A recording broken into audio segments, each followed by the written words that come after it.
Wagner nem tért vissza az Újpestbe, hozzáteszem, hogy ez nem a játékoson múlott. Tapics lövése és Vaszák védése. Simek játszik vissza Grósznak, aztán kapja vissza a labdát, Husztit lehagyta Simek. Jön a beadás is, Rajci előtt elmegy a labda. Csektető lehet ez a szög, jön is a beadás, Botis felé, de Wagner fejel, és véd Vaszák. Egyből a labdát, Farkas, Tóth Norbert, üresen van Bükszegi, Rajci megelőzte Bükkszegit, és most Bükkszeg 8 óra 30 perckor külön metróval indultak el a Népligeti metróállomástól a ferencvárosiak. Lipcsei lövése, Vaszák pedig még Rósa a vetett labda mögött. Élesen középre, és Tamási csúsztatta meg. Szóval sok a döntetlen és kevés a gól. Ez jellemzi a két csapat meccseit. Túlző feladatát, pont most hagyták le egyébként Husztit. Erős Tóth Norbert, ott a helyzet, Rajci! Fölé lőtte az Itzert. Tamási indít, Simek ezt eléri, Botis sokkal lassabb, jön a beadás, eléri Rajci, Bükkszegi már nem, és felszabadít a Ferencváros. Gyepes rossz helyre, Rajci a 16-oson belül, nagyon élnek az újpestiek, Farkas érkezik, Vancák lövi el, megpattanó labda. Nyilván kettős döntésnek. Lipcsei, Sovumni, szép játék, Wagner helyzetben, Wagner a 16-oson belül, megvan a Vukmi rossz helyre, Bükkszegin pedig túljutott a labda, és ez most így Rósának jó. Rósa megugrasz csak Grószt, aztán beteszi helyzetbe középre, Botis cselezget, gól! Mekkora gól volt szegény Vaszák Géza! Hát nem erre számított, és most az újpesti tábor előtt örülnek a ferencvárosiak. Szabó azonnal visszaparancsolja őket a saját térfelükre, mert az újpesti tábor megindult a pálya felé, és mindenféle tárgyakkal dobálja meg a ferencvárosiakat. Sorin Botis góljával vezet a Ferencváros az első félidő 43. percében. Most aztán nagy takarítás az újpesti kapu előtt, és innen majd meglátjuk, hogy Vaszák mennyire volt benne a gólba. Azt meg kell mondani, 5 méterről kapta a lövést. De hát nagyon-nagyon szerencsétlenül jutott túl ez rajta.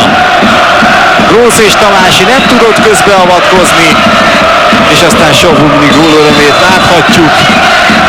Kibirkózta magának a Fradi a helyzetet, és Sorin Botis a gólt.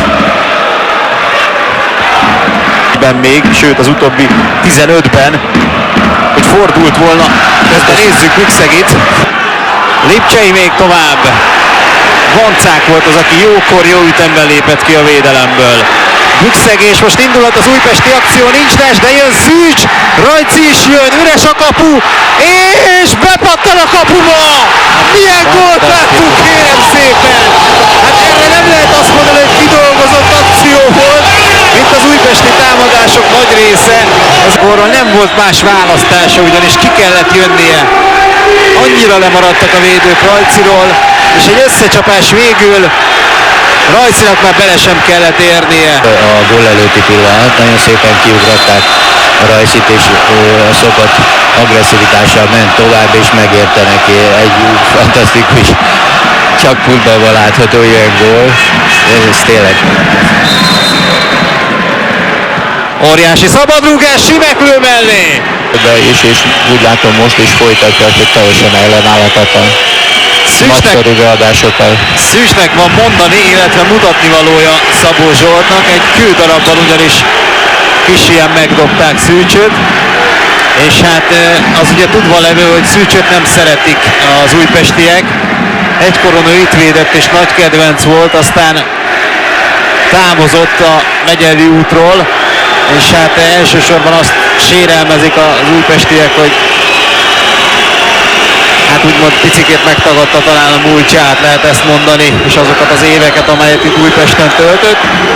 Azóta nem szívesen látott vendég Szűcs, és Szűcs most szerintem azt fogja mutatni Szabónak, hogy ő így nem hajlandó tovább folytatni a játékot, hogyha egyfolytában dobálják őt. Most minden újpesti játékos odaszalad a szurkolótáborhoz, és tényleg ez így már életveszélyes, hogyha ilyen körülmények között kell védeni a Szűcsnek. Szűcsöt megpróbálják meggyőzni a ferencvárosiak arra, hogy folytassa, az újpestiek pedig arról próbálják meggyőzni a szurkolóikat, hogy ők ne dobáljanak. De az a baj, hogy Szűcs nem fog visszaállni, kődarabokkal dobálják meg, ami tényleg életveszélyes. A kis 10 000 svájci frankot a Szervet elleni meccs miatti problémák miatt. És ez senkinek sem tesz jól. A Ferencváros is kapott egyébként jelentős büntetéseket az utóbbi években, összesen 22 millió forintot kellett csak arra fordítaniuk, hogy büntetéseket fizessenek az UEFA-nak, és mondom most az újpestiek. Úgy tűnik most, hogy Szűcs Lajos mégiscsak vállalja továbbra is a játékot, visszamegy, majd ő is széttárja a kezét, hogy így nem tud játszani, de hát most úgy tűnik, hogy akkor mégiscsak folytatódhat a mérkőzés. Ilyen a labdát. Gyepes megint a középpályán tűnik föl, és lövőhelyzetben Gyepes lő fölé! És még tovább Zovát eladja, Farkas nagy lövő, el is lövi fölé, és birkózza Rajci. Ez most így helyzet lehet, Nisles Polonkai helyzetben, Polonkai utolérték.